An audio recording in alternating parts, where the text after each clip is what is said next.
할렐루야. 예. 자, 이제 어제로 해가지고 벌써 세미나가 3일간의 일정을 모두 다 마쳤습니다. 많이 피곤하시죠? 안 피곤하세요? 뭐 받은 게 있으신가 봐요. 예. 어쨌든 간에 너무너무 귀한 행사 여러분들 많이 수고하고 애쓰셔가지고 잘 마친 것 같습니다. 그리고 오신 분들이 전부 다 밝고 기쁘게 말씀 받고 돌아가셔가지고 참 보람되고 저도 흐뭇했습니다. 하여튼 수고해 주신 모든 분들 감사하고 다 서로 수고했다고 한 박수 한번 좀 쳐주시면 좋을 것 같아요. 자, 그 은혜의 터 위에서 오늘 함께 은혜를 말씀의 제목은요, 은혜를 받은 자여, 은혜를 얻은 자여라고 하는 제목으로 함께 말씀 볼게요. 오늘 본문은 그 마리아에게 이제 가브리엘 천사가 찾아와서 이제 예수님의 잉태하실 것, 그 수태고지를 하는 장면입니다. 자, 우리가 그 알고 있는 이 수태고지의 모습은 어떠한가라고 할 때에, 자, 가브리엘 천사가 마리아에게 너 아들이 있을 것이라 말할 때 마리아가 이제 아멘으로 믿고 영접함으로 이제 예수님을 잉태한 것으로 이렇게 간단하게 우리가 알고 있는 분들도 많이 있어요. 그러나 실상은 그렇지가 않아요. 그 현장에 가서 이렇게 가만히 들여다보면은 많은 생각과 마음의 번민이나 그런 게 많이 오고 가는 걸 볼 수가 있거든요. 그래서 믿는다라고 하는 것이요, 결코 쉽지가 않아요. 말처럼. 막상 그 상황에 처하게 되면은 아멘 하기가 결코 쉽지 않아요. 자, 그리고 가브리엘 천사가 마리아에게 나타나가지고 이렇게 아들이 있을 것을 얘기할 때 어떤 형태와 어떤 모습으로 찾아갔을까요? 여러분들 머릿속에 있는 그 현장은 어떤 모습이에요? 영화에서 탁 묘사하듯이 가브리엘 옷차림은 어떤 옷? 하얀 색깔이겠죠. 하얀, 우리 성가대 가운 입었듯이 하얀 옷을 탁 입고 그 옷에서 빛이 날까요, 안 날까요? 은은하게 빛이 나겠죠? 혹시 거기에 날개는 달렸어요, 안 달렸어요, 날개? 예, 날개까지 뭐 달진 않더라도 어쨌든 빛만 나더라도 천사구나 딱 알겠죠? 머리에 동그란 건 있어요, 없어요? 그건 없다 치더라도 일단 얘기하는 음성은 어때요? 애꼬나 좀 들어가겠죠. 울리게 이렇게 웅장하고 좀 거룩해야 되니까, 그죠? 그런 것도 약간 들어갔을 테고, 그리고 싹 전달하고 나면은 사라질 때는 어떻게 해요? 뚜벅뚜벅 걸어서 문 열고 이렇게 나갔을까? 아니면 샥 마술처럼, 그죠? 그게 우리가 생각하는 그 현장의 모습이란 말이에요. 그렇게 나타나고 그렇게 할 것 같으면 마리아가 왜 저렇게 못 믿었을까? 이해가 안 되겠죠. 그러니까 여러분들이 우리가 내 머릿속에 있는 성경의 모습이 굉장히 많아요. 자, 일단 오늘 먼저 마리아의 믿음을 한번 살펴볼게요. 이 여인은 어떤 믿음의 소유자였는지 살펴볼게요. 첫 번째 1대지로 모세를 통한 율례를 엄격히 지킨 여인이에요. 엄격히 지킨 여인. 남편 요셉과 이 마리아의 나이 차이가 많아요, 적어요? 많아요. 전에 내려오는 구전에 의하면 나이 차이가 굉장히 많아요. 또 요셉은 그럼 나이가 많다라고 할 때는 그러면 사는 거라도 부자냐? 라고 할 때 그것도 아니에요. 가난한 목수예요. 그러면 그런 하등 별 볼 일 없는 그런 요셉에게 왜 마리아가 시집을 갔을까? 정혼을 했을까? 라고 할 때 이것은 마리아 개인적으로 좋고 싫고 이 남자가 내 이상형이고 아니고 어떤 그런 문제가 아니에요. 철저하게 신앙적인 곳에 뜻을 두고 정혼한 여인이에요. 자, 예수님은 족보가 몇 개 나오죠? 성경에 2개가 나와요. 마태복음 1장에 하나가 나오고 누가복음 3장에도 하나가 나와요. 근데 두 족보를 비교를 해보면은 예수님의 아버지가 요셉이죠. 똑같이 마태복음 1장도 요셉으로 나오고 3장도 요셉으로 나와요. 근데 요셉 위에 요셉의 아버지가 마태복음 1장에서는 야곱으로 나오고 누가복음 3장에는 헬리로 나와요. 헬리로. 자, 그러면은 예수님의 할아버지가 야곱이에요, 헬리예요? 두 족보를 놓고 보면은 왜 요셉의 아버지가 다르지? 의아하단 말이에요. 다시 말하면 예수님의 할아버지가 달라진다는 얘기예요. 그럼 이거 어떻게 우리가 알 수 있죠? 할 때에 족보 공부 다 해보셨죠? 네. 마태복음 1장 족보는 아버지 요셉의 족보로 이렇게 해서 예수님을 설명한 거고, 누가복음 3장 족보는 예수님 어머니 마리아로 해서 이렇게 내려와 가지고 합쳐진 거예요. 근데 둘 다 유다 가문이에요. 아버지 요셉은 다윗의 아들 중에서 솔로몬 계통으로 내려온 유다 족보고, 누가복음 3장은 다윗까지는 똑같아요. 다윗의 아들 나단을 통해서 이렇게 내려와 가지고 마리아로 내려온 거예요.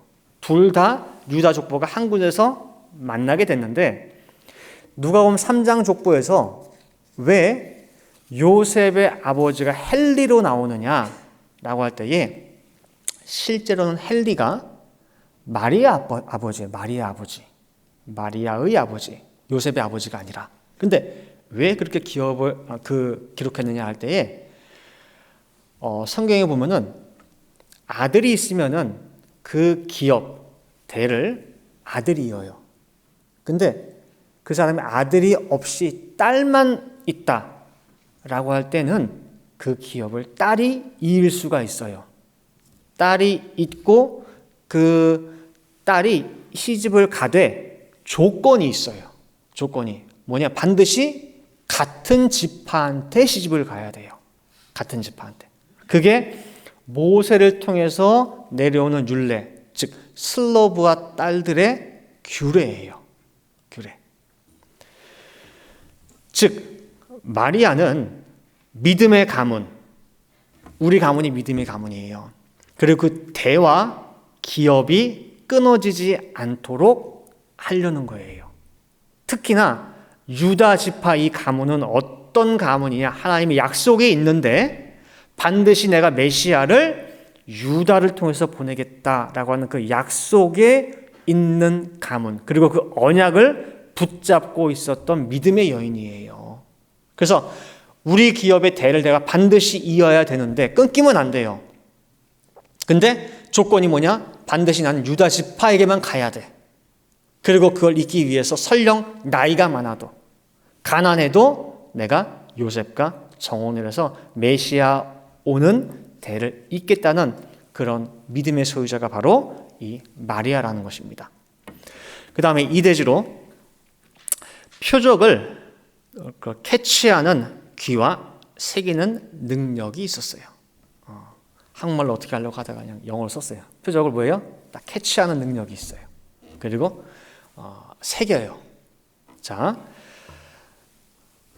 가브리엘 천사의 예언대로 이제 예수님을 잉태하고 그 성탄의 그 밤에 제일 먼저 찾아온 사람이 누구냐면은 양치던 목자들이에요. 근데 그 목자들이 여기를 어떻게 알고 찾아왔는지에 대해서 자기의 간증을 해요. 증언을 한단 말이에요. 우리도 밤에 자고 있었는데 천사가 나타나가지고 이러이러 해가지고 우리가 이곳을 오게 되었다라고 얘기를 하는데, 듣는 사람들이 전부 다 그 일을 듣고 신기하긴 한데 기이하긴 한데 그냥 뭐 그런 일도 있나 보다 라고 쓱 넘겼단 말이에요. 그런데 마리아는 그렇지 않았었어요. 그냥 듣고 신기하네 하고 쓱 넘기는 게 아니란 말이에요. 자, 누가복음 2장 18절 19절 말씀 보시면은요, 듣는 자가 다 목자의 말하는 일을 기히 여겨, 그렇죠? 여기되, 그러니까 뭐 신기한 일도 다 있네. 그러고 끝나. 근데 마리아는 이 모든 말을 마음에 지키어 생각하니라 그랬어요. 지키었다는 뭐예요? 잊지 않은 거예요. 잊지 않으려고 상기한 거예요. 그리고 마음에 생각을 해요. 대체 이게 어떤 조화인지, 이 아이가 어떤지에 대해서도 쭉 생각을 해요. 그리고 예수님이 12살 때죠. 12살 때 같이 온 가족이 그 절기를 지키기 위해서, 6월절 절기 지키기 위해서 다 올라가요. 친족들이랑 해가지고 예루살렘 올라갔다가 이제 오는 길에 뭐 어느 집이든 간에 껴가지고 같이 있겠지, 노느라고 우리 눈에 안 보이나 보다 해가지고 쭉 갔는데 아무리 찾아도 없네. 다시 예수님 찾으려고 예루살렘 돌아갔어요. 그래서 사흘 만에 찾았단 말이에요.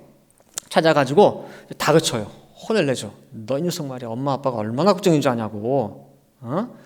있으면 있다, 가면 뭐 남으면 남는다 얘기를 하고 있어야 될 거 아니냐고 막 혼을 내고 걱정한 걸 막 얘기했단 말이에요. 그랬더니 예수님 하는 말이 참 당돌하죠. 왜 걱정하십니까? 그러는 거예요. 왜 걱정하십니까? 뭐가 그렇게 걱정이셨습니까? 내가 내 아버지 집에 있는데 내가 내 아버지 집에 있어야 될 것을 모르셨습니까? 라는 거예요. 당연히 내가 있을 곳에 있었고 뭐가 걱정이냐고. 아버지가 지켜주는데 라고 그 말을 하는데, 그 말을 마리아는 마음에다가 뭐예요? 꼭 새겼어요. 예수님이 하신 그 말씀을. 자, 누가복음 2장 51절 말씀 보시면은 앞에 부분 생략했어요. 예수께서 한 가지로 내려가사 나사렛에 이르러 순종하여 받드시더라. 이제 찾아가서 다시 온 거예요. 그다음에 그 모친은 이 모든 말, 예수님이 하셨던 그 모든 말씀을 다 뭐예요? 마음에 두니라 그랬어요. 12살짜리 아이가 한 말이지만은 어머니는 그 말을 흘려버리지 않고 마음에 새겨놨어요. 자, 여러분들 살면서 그런 체험들을 하신 분들이 많이 있을 거예요. 뭐 아프다가도 정말 기적적으로 그것이 싹 사라지는 경우, 아니면 정말 상황이 너무 어렵고 아무리 사방을 둘러봐도 이걸 어떻게 해결해 나가지?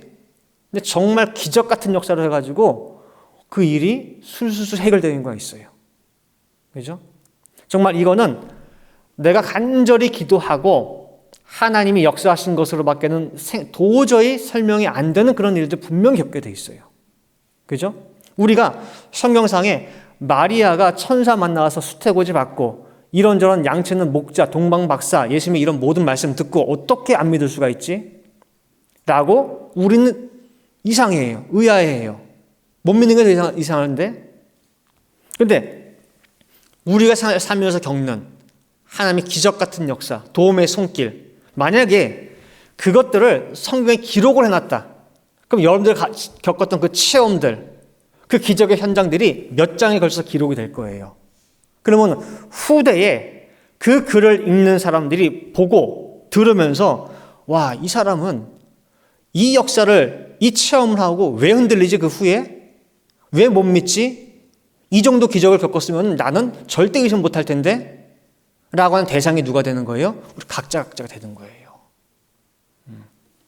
근데 기적 같은 그 일을 내가 겪어놓고도 여러분들 그 후에 여전히 이어집니까? 잊어버린 적 없어요? 그 기적 같은 그 체험이 희석이 돼가지고 흐려지는 경험 없어요? 흔들리게 되고 뭔가 변하게 되고 믿음이 예전 같지 않고. 세월은요 모든 것을 다 희석시켜요. 믿음도, 신앙도, 열정도, 그리고 그 기억마저도 나중에는 망각하게 만들어요. 사사시대의 특징이 뭐였죠, 여러분들? 사사시대 340년의 특징이 뭐냐면은 범죄를 해요. 그죠? 그럼 하나님께서 다시 돌이키기 위해서 징계를 해요. 어떤 나라든 들어가지고 압제를 해요. 징계를 하고 못 살게 만들어요. 정말 힘들어가지고 하나님 살려주세요 하게 만들어요. 그 회개를 하도록 만듭니다. 그러면 그 회개 가운데에서 한 사사를 보내가지고 구원시켜줘요. 그럼 구원시켜가지고 해방이 됩니다. 그럼 그 다음에 그 기적 같은 모든 일들을 겪고 하나님만 섬기고 살아가느냐? 또 뭐 해요? 망각을 해요. 망각을 해. 망각하고 다시 예전처럼 재범죄를 하는 거예요. 그럼 또 하나님 또 어떤 나라를 들어 또 징계를 해. 그럼 또 회개해. 살려달라고. 그럼 또 구원시켜줘. 그럼 또 뭐예요? 또 잊어버려. 또 범죄해. 그것이 계속 도는 게 사사시대 340년의 역사예요. 근데 마리아는 이렇게 하나하나 자기에게 주어지는 그 모든 것들을 잊지 않고 뭐예요? 기억했어요. 마음에 새겼어요. 그래서 마리아는 봐야 될 것을 볼 줄 알고 들어야 될 것을 정확히 들을 줄 아는 그런 여자였다는 거예요. 다른 사람들은 다 흘려들어도 마리아는 이것이 뭐지? 캐치를 할 수 있는 그런 여자예요. 캐치만 하는 것이 아니라 그 다음에 그것을 마음에 기억하고 담아두고 생각해요. 그런 여인이 바로 마리아예요. 자, 3대지로 그럼에도 마리아는 예수를 온전히 알지 못했다. 온전히 알지 못했어요. 자, 예수님이 이제 공생에 시작하셔가지고 그 말씀의 권세와 능력이 쫙 사방에 소문이 났는데 좋은 소문도 있고 또 한편으로는 시기 질투로 말미암아서 나쁜 소문도 많아지고 오히려 핍박이 오게 돼요. 핍박이. 그 핍박이 예수님에게 온 것이 아니라 가족들에게까지도 왔어요. 자기가 하나님 아들이래. 지가 사람인 주제에 하나님 아버지와 자기가 뭐래요? 하나래 하나. 오케이. 말씀 잘 증거하고 말씀 잘 쪼개가지고 정말 권세 있게 증거하는 거 나 인정해. 근데 자기가 무슨 하나님의 아들이야. 저 교만이 하늘을 찌른다. 하늘을 찔러. 자기가 아버지와 하나야? 자기가 신이야? 자기로 말미암지 않고 구원 못 받는데 이런 미쳤대요. 미쳤대. 저렇게 정신없는 소리 해대고 다니는데 그냥 놔둘 거냐고. 그러니까 온 친척들도 이제 창피한 거야. 창피한. 우리 가문에 어떻게 이런 놈이 나왔다는 그 소리야. 집안에 묶어두든지 가두든지 해가지고 내보내지 말라고. 동네 시끄럽다고. 어디 가나 다 이단이래. 우리 집안 망신이니까 제발 좀 어떻게 해보라고. 친족들이 성화해요. 마가복음 3장 21절 말씀해 보니까 예수의 친속들이 듣고 붙들러 나오니 이는 그가 어떻다? 미쳤다 하밀러라 그 소리예요. 결론은 뭐예요? 미친 거예요. 미친 거. 말씀이 좋으면 뭐해? 엉뚱한 소리 해대고 다니는데. 해가지고 동생들과 함께 마리아가 예수님 말씀 집회에 찾아갔어요. 그러니까 제자들이 예수님께 오죠. 예수님, 지금 저기 어머니랑 동생들이 찾아왔는데요. 지금 바로 오라고 할까요? 만나 주실래요? 했더니 예수님 대답이 뭐예요? 자, 볼게요. 마태복음 12장 46절부터 50절. 예수께서 무리에게 말씀하실 때에 그 모친과 동생들이 예수께 말하려고 밖에 섰더니 한 사람이 예수께 여짜오되 보소서 당신의 모친과 동생들이 당신께 말하려고 밖에 섰나이다 하니 말하던 사람에게 대답하여 가라사대 누가 내 모친이며 내 동생들이냐 하시고 손을 내밀어 제자들을 가리켜 가라사대 나의 모친과 나의 동생들을 보라. 누구든지 하늘에 계신 내 아버지의 뜻대로 하는 자가 내 형제요 자매요 모친이니라 하시더라 그랬어요. 지금 밖에 어머니랑 동생들 와 있는데요. 했더니 그래? 잠깐만 내가 금방 끝내고 갈게. 그거 아니에요. 버럭 성을 내시면서 뭐라고 했어요? 누가 내 어머니야? 누가 내 동생인데? 말같지도 않은 소리가 한 적이 있고. 여기 보라고 앞에. 지금 이 말씀을 경청하고 간구하고 사모하는 이 사람들, 아버지의 뜻대로 살려고 하고 이 말씀을 듣는 이 사람 하나하나가 내 어머니고 내 형제고 내 자매야. 저 사람들 내 어머니 아니고 내 형제 아니야.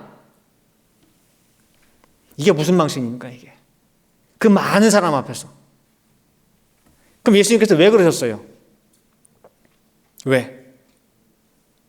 찾아온 목적을 알잖아요. 예수님은요, 그 마음 중심을 보시는 예수님이에요. 지금 어머니와 동생이 찾아온 이유가 뭐예요?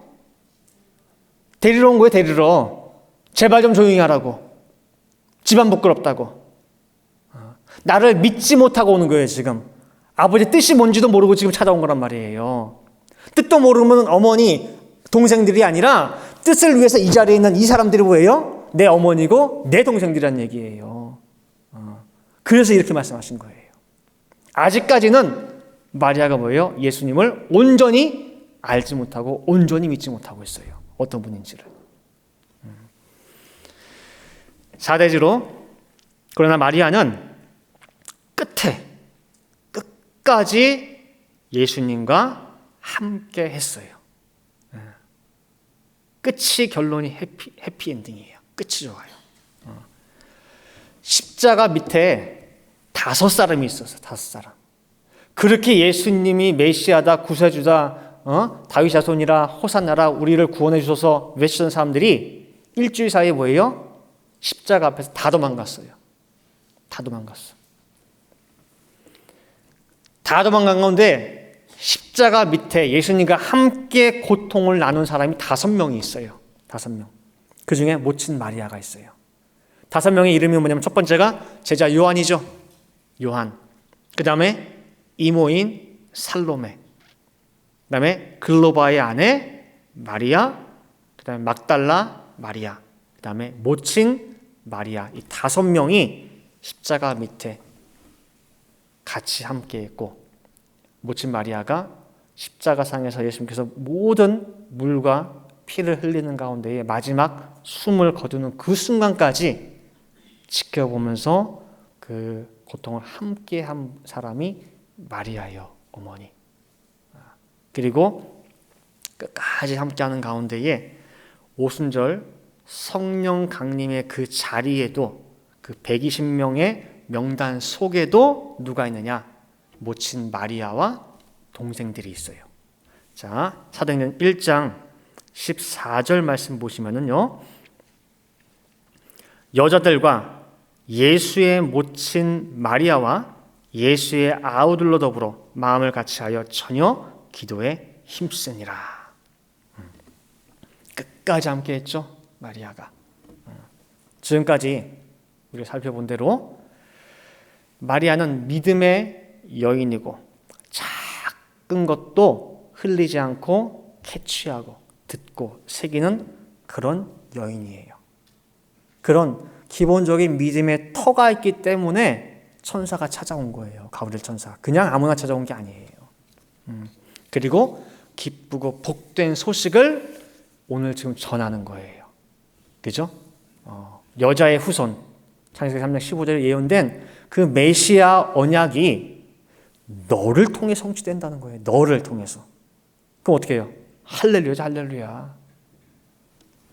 이 모든 기쁨과 복됨을 함축한 말이 뭐냐면 바로 은혜를 받은 자여예요. 은혜를 받은 자여. 가브리엘 천사는 지금 내가 전하는 이 소식이 얼마나 크고 영광된 건지 아마 넌 모를 거야, 너는.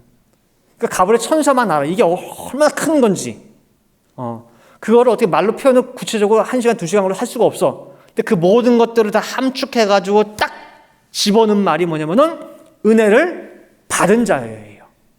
자, 누가복음 1장 28절 말씀 보시면은요, 그에게 들어가 가로되 은혜를 받은 자여 평안할지어다. 주께서 너와 함께 하시도다 라고 하면서 가브리엘 천사가 너무 들떠가지고 좋아하는 거예요. 그런데 이 큰 이 말씀, 너무너무 큰 이 복을 받은 마리아의 반응이 어땠느냐라고 할 때 성경 보니까 놀랬어요. 놀랬어. 좋은 놀람이 아니라 나한테 어떻게 이런 일이 어떻게 이거 이상한데? 그 속엔 뭐가 있느냐? 무서움이 있는 거예요. 두려움이. 성경에 함축적으로 이렇게 쓰여 있다 보니까 왜 마리아가 이런 반응을 보였는지 정확하게 나와 있지는 않지만은 어쨌든 어떻게 나한테 이런 일이? 라고 하는 것은 아멘이에요, 아멘 아니에요? 아멘이 아니에요. 즉각적인 아멘이 아니에요. 처음 말씀을 받았을 때에 아멘이 아니고 한 걸음 물러가는 거예요. 가브리엘 천사는 지금 아까 말씀드린 대로 오직 하나만 전하고 있어요. 너한테 진짜 큰 복이야. 말씀이 너에게 찾아와서 네 속에 임재하고자 한다. 구약의 모든 예언이 너 통해 성취돼. 세상 전체 이보다 큰 게 없고 이보다 더 크고 중요한 게 없어. 그게 가브리엘 천사의 오직 한 가지 마음이에요. 근데 듣는 마리아는 이게 웬일이야? 놀랍고 당황스럽고 더 나아가 두렵고 또 이로 인해서 발생될 일이 연상이 되잖아요. 그죠? 내가 애를 잉태를 해? 그다음 무슨 일이 벌어질까? 나 아직 우리 남편이랑 혼인도 안 했어야지. 하룻밤도 안 지냈어. 내 처녀야. 처녀가 애를 뱉다고 하면은 사람들이 뭐라고 할 거야? 돌 맞아 죽게 돼 있어요. 또 남편 요셉은 어떻게 생각할 거예요? 우리 집안은 또 무슨 방식이에요? 예? 머릿속이 지금 분주한 거예요. 그 결과 나오는 말이 뭐냐? 나한테 어찌 이런 일이 생길 수 있습니까? 잠깐만요. 이거 좀 더 생각해 봐야 될 것 같은데요. 그런 말은 없어요. 그죠? 그래서 주춤하고 있는 거예요. 어떻게 나한테 이런 일이? 올롱 목사님 이 장면을 설명하시면서 마리아의 이 반응에 가브리엘 천사가 떠나려고 했다는 거예요. 싫으면 관둬. 하나님이 너 아니면 뜻 못 이루시니? 엘리야도 그랬죠. 엘리야도 나 하나 남았대. 그렇죠? 그때 하신 말씀이 뭐예요? 세상 말로 하면은 웃기고 있네. 너 말고도 7,000명이죠. 7,000명이 혼자 믿음 지키고 혼자 하나님의 뜻 받들었다고 착각하지 말라는 거예요. 너 아니어도 7,000명이 더 있어. 마리아, 너에게 이 큰 복을 가져왔어. 무서워? 두려워? 알았어. 가브리엘 천사가 떠나려고 했다는 거예요. 오늘도 보시면은요, 마리아가 영 믿지를 못하니까 누구의 예까지 들어줬느냐? 네 친족 엘리사벳 있잖아. 엘리사벳도 애 못 낳아. 근데 지금 그 엘리사벳이 임신 6개월째야. 이런 예를 왜 들어줍니까? 예를 못 믿으니까. 그거 보고라도 왜 믿으라고.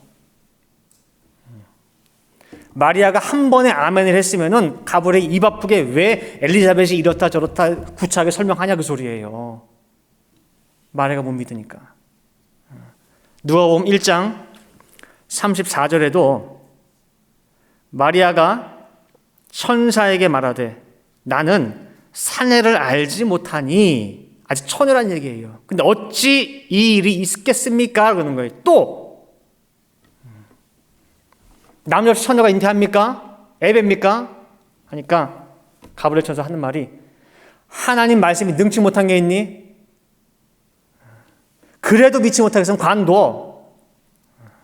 하나님은 너 아니라도 믿는 자 누굴 통해서든 일하실 수 있어.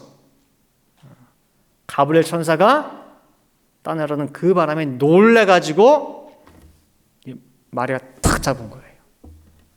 주의 계집종이오매 말씀하신 대로 내게 이루어지이다. 붙잡은 거예요. 안 놓치고.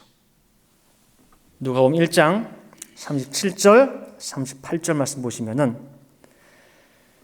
대저 하나님의 모든 말씀은 능치 못하심이 없느니라. 이 말씀 왜 했냐 뭐예요? 내가 사내를 알지 못하면 어떻게 애봅니까? 라고 했죠. 그러니까 가브리엘 천사가 뭐예요? 화가 나가지고 하나님 능치 못한 게 뭐 있니? 그런 거예요. 능치 못한 게. 그럴 때에 그리고 딱 가려고 하니까 뭐예요? 38절에 다시 띄워주세요. 마리아가 가로되 주의 계집종이오니 말씀대로 내게 이루어지이다 하매 천사가 떠나가니라 그랬어요. 천사가 떠나가니라.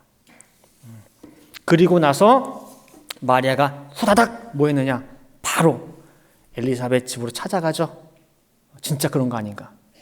가서 눈으로 확인하고 가브리엘 천사 만난 수태고지 그 이야기도 듣고 그리고 확신을 얻은 거예요. 그리고 나서 자, 이제 결론 맺도록 할게요. 마리아에게 처음 주어진 복은 은혜를 받은 자예요. 아까 말씀드렸죠? 모든 복과 은혜 다 함축해가지고 딱 나온 단어가 은혜를 받은 자예요. 근데 이 복을 처음 받았을 때에 아멘이 아니었죠. 의심과 두려움으로 이 복된 말이 바뀌어 버렸어요. 뭘로 바뀌었느냐? 은혜를 얻은 자요로 바뀌었어요. 은혜를 얻은 자요. 자, 누가복음 1장 28절 보세요. 1장 28절. 그에게 들어가 가로되 은혜를 받은 자여 평안할지어다 주께서 너와 함께 하시도다 라고 이 복을 줬어요. 그렇죠? 그리고 그 사이에 어찌 내게 이런 일이 뭐가 막 분주하죠. 번뇌가 있죠. 그 다음에 자 30절 말씀 보세요. 30절 누가복음 1장 30절. 자, 천사가 일러 가로되 마리아여 뭐 하지 말라? 지금 마리아가 뭐 하고 있다는 얘기예요? 무서워요. 두려워해요. 어찌 내게 이런 일이. 벌써 머릿속이 막 복잡해요. 무서워하지 말라는 거예요. 그리고 나서 바뀐 말이 뭐예요? 네가 하나님께 은혜를 얻었느니라고 바뀌었어요. 얻었느니라. 저도 한 번도 이 차이를 관심 가져본 적도 없었고 아마 찾지도 못했을 거예요. 받았다와 얻었다. 근데 누가 이걸 짚어주신 줄 아시겠죠? 원로 목사님. 원로 목사님이 받은 거, 얻은 거 하늘 땅 차이야. 딱 짚어주시고 설명해 주시니까 보이는 거예요. 그리고 이 부분을 너무너무 안타깝게 여기셨어요. 너무너무 안타깝게. 왜 은혜를 받는 복된 자리에서 은혜를 얻는 자리로 떨어지냐고. 왜 그랬어요? 믿지 못해서. 아멘을 영접했으면 더 큰 복인데. 그래서 그 말씀 하셔가지고 찾아봤어요. 어떤 차이인지 원어로. 자, 은혜를 받은 자라고 하는 이 단어는 헬라어로 카리토오라고 해가지고 동사인데 은혜를 베푼다라고 하는 것의 수동태예요. 그러니까 은혜를 베푼다라고 하면 은혜를 베품을 그냥 받는 거예요. 그래서 한국말로는 은혜를 받다. 두 단어죠, 두 단어. 그죠? 은혜를 받다. 두 개로 이루어지는데 헬라어 원어로 신학성에 쓰여진 이 단어는 두 개가 아니에요. 그냥 통째로 하나예요. 그냥 카리토라는 수동태. 그냥 그러니까 은혜가 되는 거야, 내가. 은혜를 주고받고가 아니라 은혜가 뭐예요? 나한테 훅 입혀져가지고 내가 뭐가 되는 거예요? 은혜야, 내가 은혜. 그래서 이 단어는 신학성에 딱 두 번밖에 쓰이지 않은 독특한 단어예요. 은혜 따로, 나 따로. 내가 은혜를 막 찾으러 다니고 주세요, 마세요. 그런 게 아니라 은혜를 뒤집어 쓴 상태가 이거예요. 은혜 자체가 되는 거. 아시겠어요?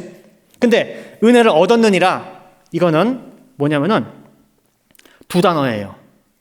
헬라어로 카리스라고 하는 그 은혜라고 하는 단어와 휴리스코라고 해가지고 발견하다, 찾다, 얻다 라고 하는 두 단어가 합쳐져서 만들어진 것이 이거예요. 즉, 이 단어는 뭐냐면은 은혜가 내 바깥에 여기 있는 거야. 어딘가에 있는 거예요. 그리고 나는 그 은혜를 뭐예요? 찾아서 얻어야 돼. 은혜 따로, 나 따로인 상태가 뭐예요? 은혜를 얻는 거예요. 아까 은혜를 받는 건 뭐가 되는 거예요? 은혜가 따로 있고 나 따로예요? 아니에요. 은혜와 내가 뭐예요? 하나가 된 상태예요. 그게 은혜를 받은 자예요. 자, 창세기 12장 우리 구서 세미나 때도 봤었죠. 아브라함이, 아직 띄워주지 마세요, 방송실. 말씀만을 쫓아가지고 가나안을 향해 들어갈 때에 하나님이 아브라함에게 주신 축복이 있어요. 축복이. 자, 창세기 12장 2절 말씀에 보면은 내가 너로 큰 민족을 이루고 내게 복을 주어 내 이름을 창대케 하리니 너는 뭐가 될지라? 복의 근원이 될지라 라고 하는데, 실제 원어에는 복의 근원이라는 말이 있어요, 없어요? 없어요. 뭐예요? 너는 복이 될지라예요. 복이 될지라. 자, 복 따로 아브라함 따로예요? 아닙니다. 아브라함 자체가 뭐가 되는 거예요? 그냥 복이야. 걸어다니는 복이야. 그래서 누구든지 아브라함을 축복해주고 복 빌어주면은 아브라함 복이기 때문에 그 사람이 복을 받아. 근데 복인 아브라함을 저주를 해? 욕을 해? 그럼 뭐예요? 자기가 저주를 받아요. 그러니까 아브라함 자체가 복 삼아준 거. 그때 그 복을, 그때 복을 아브라함은 찾을 필요가 있어요, 없어요? 없어요. 여러분들은 이 두 가지 중에 뭐가 좋겠어요? 은혜 자체가 되는 게 좋겠어요? 은혜를 얻는 게 좋겠어요? 그죠? 그러니까 오늘 제목이 뭐였어요? 은혜를 받은 자요. 은혜를 얻은 자요. 한 글자 차이죠, 한 글자 차이. 근데 그 차이는 하늘 땅 차이인 거 아시겠어요? 말씀의 은혜가 찾아왔을 때에 분명히 찾아와요. 내가 믿지 못해서 세상 걱정 때문에 바보같이 발로 차버리는 그런 어리석은자가 절대 되지 마시기 바랍니다. 아시겠죠? 은혜가 착 달라붙어 가지고 늘 함께하는 그런 복된 자리에서, 왜 은혜를 그냥 그때 얻어야 되는 자리로 떨어지냐 그 소리예요. 아시겠죠? 근데 마리아가 그래도 지혜로워요. 어쨌든 간에 가브리엘 천사를 어떻게 했어요? 잡았죠? 잡았잖아. 그래도 은혜를 놓치지 않았어요. 떠나려는데 탁 잡고 하는 말이 뭐예요? 주의 계집종이오매 말씀대로 저에게 이루어지기를 원하나이다 라고 했어요. 그러니까 놀랍고 두렵고 심지어 무섭지만 그래도 저 써주세요. 저 통해서 뜻을 성취해 주세요 라고 일단 은혜를 안 놓치고 잡아챘다고 하는 거. 그래서 하나님은요 절대 손해 안 보셔요. 나 아니면 안 될 것 같지만은요 하나님은요 일 다 하셔요. 내가 미루고 좀 주저주저하고 뭐 하고 있으면은 일 안 돌아갈 것 같죠? 어디선가 나도 모르는 사이에 누군가 통해서 뭐예요? 일해요. 아시겠어요? 그 기회를 못 잡은 누구만 손해예요? 나만 손해야. 은혜를 받은 자에서 은혜를 얻은 자로 떨어지게 됐는데 그 은혜마저도 놓치면 돼야 안 돼요. 그래서 우리 성도님들은 이제는 이 말씀 안에서 정말 어떠한 말씀과 명령이 나온다 할지라도 은혜를 얻어 쓰는 자체가 아니라 은혜 자체가 되시는 모든 성도님 다 되시기를 간절히 바라겠습니다. 함께 기도하시겠습니다. 사랑과 은혜가 충만하신 아버지 하나님, 이렇게 귀하고 복된 주일을 맞이하여서 크고 놀라운 비밀의 말씀, 복된 말씀을 이렇게 허락해 주시니 감사를 드립니다. 오늘 우리 앞에 가브리엘 천사가 말씀을 들고 찾아와서 정말 너무나 기쁘고 즐거운 마음으로 증거를 할 때에 과연 우리는 어떠한 마음으로 그 말씀을 받고 있습니까? 너무나 생각이 복잡하고 나에 걸쳐져 있는 여러 가지 상황과 환경들이 많이 있어서 일단 생각 좀 해보고 이 말씀을 따를지 안 따를지 해볼게요 라고 하는 그런 저희들의 모습은 아닙니까? 아버지 하나님, 이제는 저희들 마음 가운데에 정말 임재해 주셔서 어떠한 말씀을 하시든지 간에 아멘을 영접할 수 있는 그런 성도들 다 될 수 있도록 인도하여 주시옵소서. 다니엘의 세 친구와 같이 분명히 이 용광로 속에서 하나님이 우리를 건져내 주실 줄을 저희들은 믿습니다. 설령 그리 아니하실지라도 우리는 정말 하나님을 부인하지 않습니다 라고 하는 죽기까지 말씀을 따라가고 이 말씀을 믿고 정말 영접하는 우리 모든 성도 될 수 있도록 인도하여 주시옵소서. 그리고 마리아는 비록 은혜를 받은 자리에서 얻는 자리로 가긴 했지만은 그래도 끝까지 그 은혜를 놓치지를 않고 마침내는 그 구원의 자리, 십자가의 자리, 성령 강림의 자리까지 끝까지 같이 갔습니다. 아버지 하나님, 저희도 마리아처럼 정말 이 말씀과 끝까지 함께할 수 있는 모든 성도 될 수 있도록 인도하여 주시어서 이 말씀의 끝장을 볼 수 있는 모든 성도 될 수 있도록 인도하여 주시옵소서. 기도하는 될 줄을 믿고 감사드리며 이 모든 말씀 사랑에 만하신 예수 그리스도 받들어 기도 올리옵나이다.